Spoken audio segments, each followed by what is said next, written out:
Welcome to the KSF Racing podcast. Today we have Daniel from To The Edge High Performance Centre based up at Cardiff. Go Daniel. How are you, mate? Yeah, good, thanks. Yourself? Yeah, not too bad, thanks. Okay, so today we're going to introduce you to what Daniel does, the high performance area of motocross and action sports. Daniel, tell us a bit about how you come around to setting up the High Performance Centre. So I basically set up my strength and conditioning business and everything about 5 or 6 years ago, always with the aspirations of working with the best action sports athletes, in the country and eventually in the world. And so, we started developing the plans for the High Performance Centre about 3 years ago.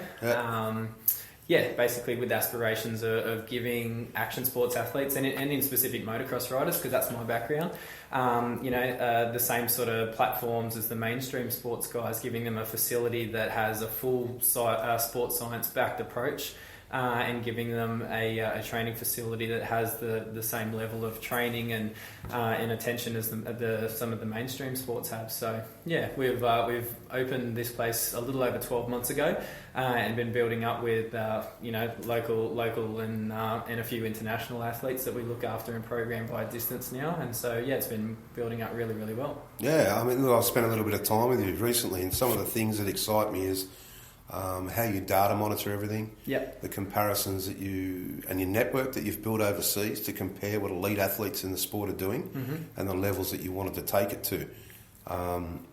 It's a very exciting part of the sport and what you're doing, and if you can just take just a couple of minutes to explain to the listeners exactly the difference between you and a normal gym in relation to data performance and management and sports science of it. Yeah, so we don't consider ourselves a gym. When people ask, what do you do or what do you have there, and we, basically, like if we had to put a title on what we do, it's an athletic development centre. It's not a gym. So a commercial gym is basically just, coming in, just following maybe a basic program, if that, and sort of, going through a general routine towards some goals. What we do is we basically, we look after every single aspect of what the athlete needs. So, what we do is we take an athlete on, we assess them, we screen them, we have a look exactly where they're at. We obviously have a couple of consults to know exactly, build a pathway for where the athlete wants to go. Everything that we do is data tracked. So from their very first session, like every time they come in, they've got a few either like velocity measures on them, load monitoring devices and things like that, so that we can track everything that the athlete does and make sure that every time they're with us, they're progressing forward to where they need to get to.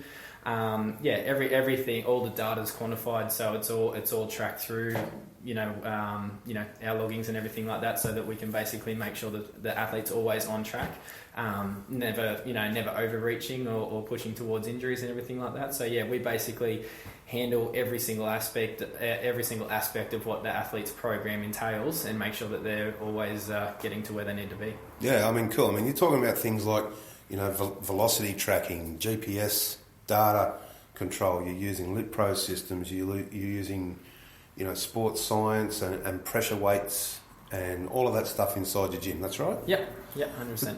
Tell us a little bit about the velocity tracking and how you manage that when they're lifting weights and what you're looking for. Yeah, right. So with the velocity measures that we use the push band, which is, it's exactly that. It's a velocity-based measuring band. So say when the athlete's coming in and doing, say like, they've got squats or deadlifts or something like that on their program on one of their strength days. So what that does is it actually measures every single rep that they do. So we can make sure that, when they're lifting a certain load, that they're lifting it correctly, technically wise, but also they're actually lifting with maximum intent for that rep. So they'll say do like a set of 5 squats or something like that, and it'll show me the exact velocity on every single one, so that not only can we measure, okay, is that athlete actually putting in 100% every time, but are they actually getting stronger? Are they moving that weight more efficiently? But we can also track fatigue with that as well. So if we're going through, after we have a warm up and sort of, have a bit of a general chit chat and see sort of that athlete's readiness to train.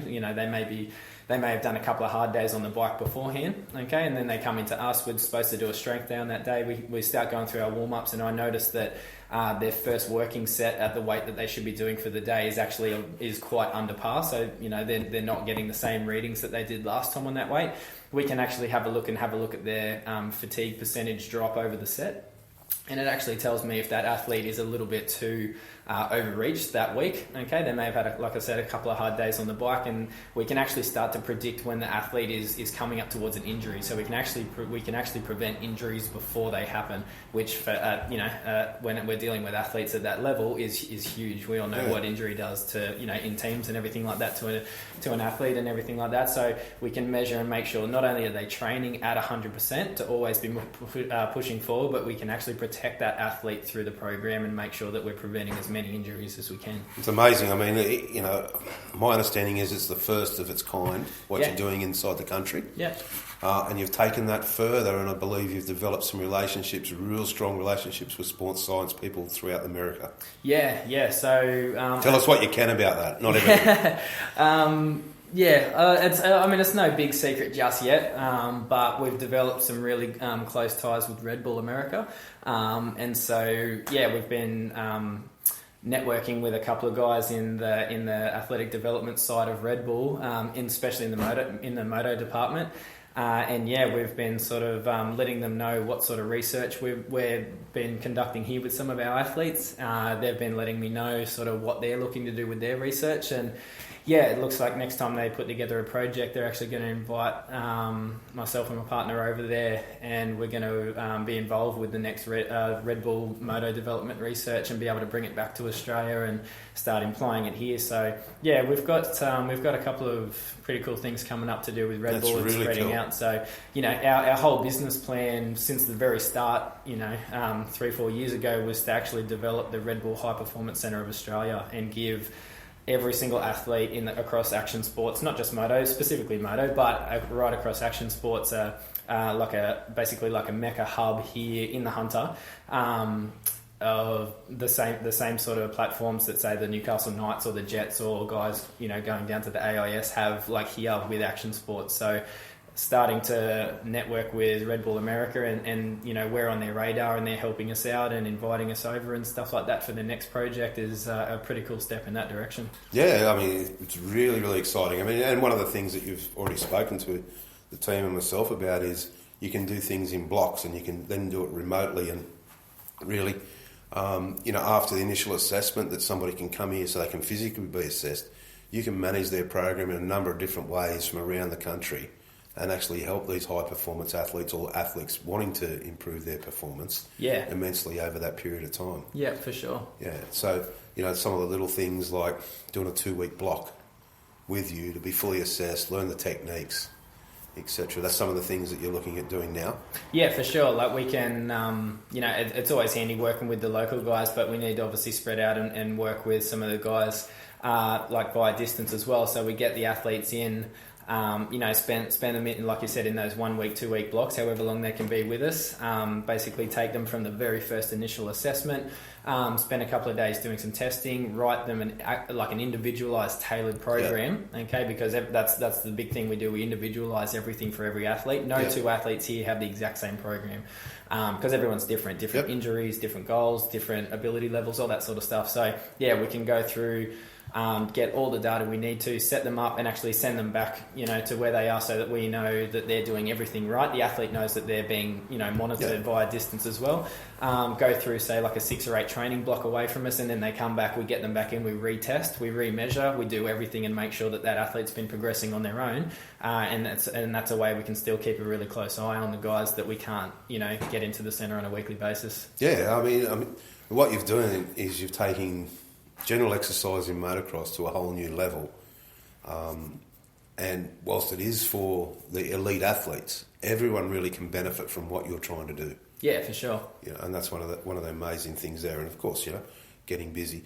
You've also got some plans and some testing that you'd like to do on the bike with the athletes in relation to VO2 maxes and stuff like that. Tell us a bit about that. Yeah, so I actually want to try and that's what we told Red Bull about, and they're really excited to sort of help us out with it as well. We actually want to do some of the first ever in the world testing of VO2 maxes. So what that is basically it's mostly done like in a lab, like on a treadmill or on a bike or something like that, is measuring someone's absolute maximum oxygen consumption whilst they're like going through a high intensity effort. So we actually want to replicate that on the bike and actually measure exactly what the athlete's going through, during, say, a standard 20, 30-minute moto. And when they're reaching their maximum VO2 levels, we want to compare and see exactly, okay, what is the athlete on the bike actually feeling and what are they experiencing on the bike. And then we can actually take that data and replicate it in the gym and train a lot more specifically in the gym for what they're doing out on the bike. What do we need as a group to pull that off? I think you mentioned something like 30 grand for the equipment. 80. 80.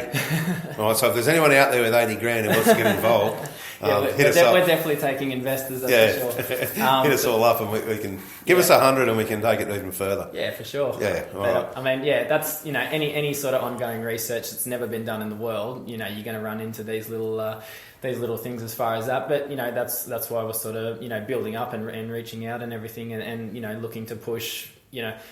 What we're doing is we're really cutting our own pathway, and no one else. There's very few research being done in motocross around the world.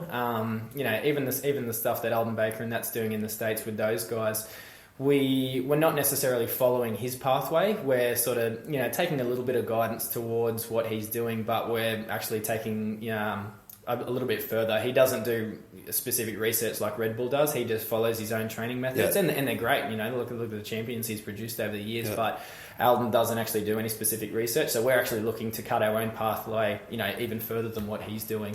It takes time and money and everything like that to be able to do that. But at the end of it, when we've cut a pathway, hopefully we've opened up a new avenue for other young coaches and other young researchers to keep that level pushing further, even what we can take it. Yeah, 100%. I mean, look, you're currently working with one of our riders, Dylan Wills, and you can see the results. I mean, we can see it physically in Dylan and both his stature and his body shape's changing, as well as his balance and his control. Tell us about some of the other athletes that you have working with you. Yeah, cool. So when we first opened up, I suppose the first rider that we were able to take on board and put under our program was Joel Whiteman, who back then he was a lights rider, and so we took him right through. We got him about halfway through the outdoors last year. And then we took Joel on and then went right through Supercross, and then since then we've had a few more guys come on board. Obviously Willsy, Cooper Posniak's another young guy that we run through, and then we take on a couple more of the factory Yamaha enduro guys, so Josh Green and Bo Ralston, and then distance program, his other teammate Will Rupert, and they're a lot of the guys that we sort of get to see on a weekly basis, and then a few other guys that we program via distance as well, sort of doing the nationals and state level stuff as well. So it's building up really, really well in the guys that we can sort of look after. All right. I mean, look, we've met a number of times, and we couldn't be happier to be able to be associated with what you're doing as KSF Racing. One of the things that really impressed me about you, Daniel, was you're at the events.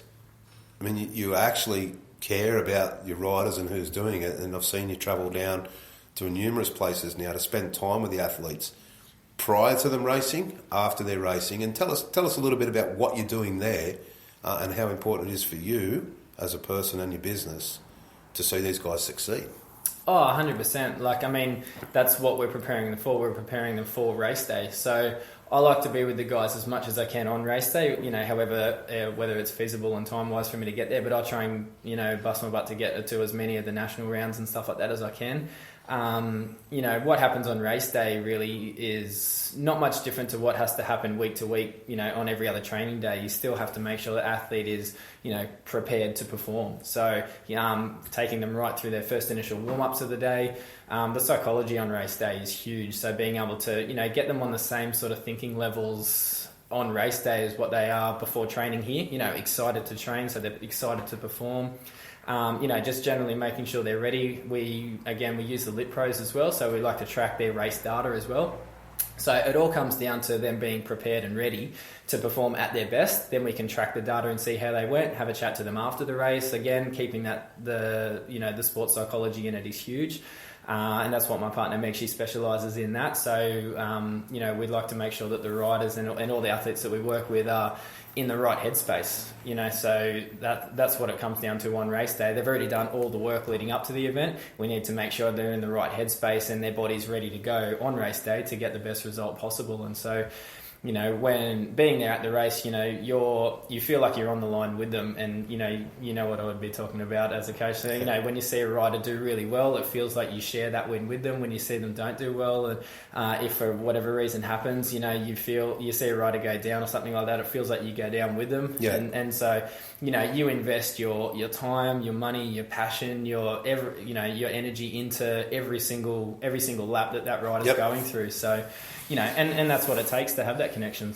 Yeah, I mean, I won't give away your secrets, but I've seen you do stuff on the line and just before the line with these guys. Yeah. And you don't even have to tell us about it because I want people to come to you and experience this. Yeah. But I've seen you do things that's all about mind triggers and body reaction times and all of that stuff. And let me tell you, I know for a fact you're the only one doing it and doing it for the right things, and it actually works as they take off. Yeah. It's an amazing thing to watch, guys. So if you get the chance, I suggest everyone, if you want to achieve that level, give Daniel a call. And he won't give you all his secrets straight out, but guaranteed it's a fantastic thing you're doing, mate. Yeah, thank you. Really, really impressed. So from there, you work with the enduro guys. You got some action sports stuff. Yep.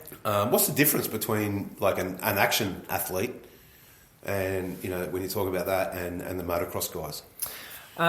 Physical wise, physiology wise. Yeah, physical wise, I mean, you have to prepare an athlete for obviously their individual sport. So like taking like a surfer, a motocross rider and a snowboarder, like the psychology is actually very, very similar. A lot of the top level coaches call them like the dude sports. It's really funny because they're on a whole different mentality. Physical wise, they are different, aren't they? Oh, very different.